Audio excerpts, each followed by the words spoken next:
AI was once a developer's best friend, but now it's a threat to the software supply chain.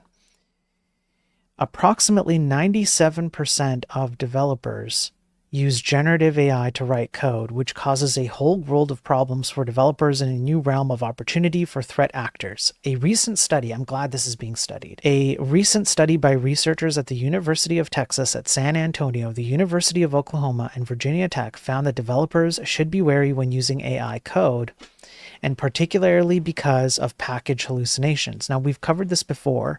It's called typo squatting or slop squatting, where essentially the AI that you're using to vibe code comes up with a package name that doesn't actually exist. And so you prompt it like, build me this cool video game or whatever, and it generates a whole bunch of code for you, and then it just hallucinates a package. And then threat actors know how to create these prompts before you prompt it, like before a legitimate prompt. Threat actors will go on these AI systems and they'll figure out these prompts and get it to hallucinate, and then they create the packages since they don't exist. And of course they fill the packages with malware. So that's what this is talking about. We've covered this before on several daily tech news streams, but this is a study that was done, and I'm glad the study was done because it gives some numbers to this.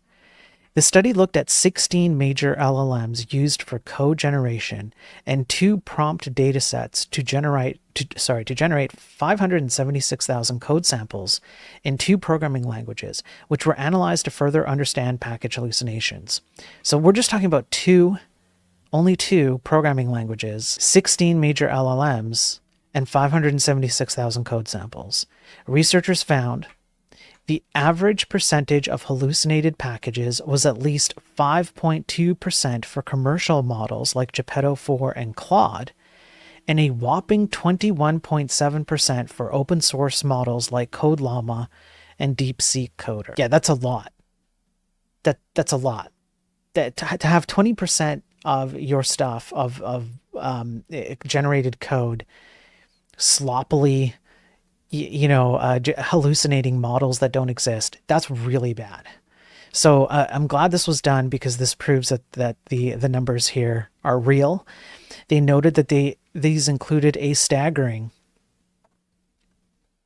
205,474 unique examples of hallucinated package names. That's a lot. That is 205,474 unique packages that can be created and exploited by people with injected with malware, and then you wouldn't even know that you're pulling it in. You would have no idea because nobody does audits of their code anymore anyways, so it doesn't matter.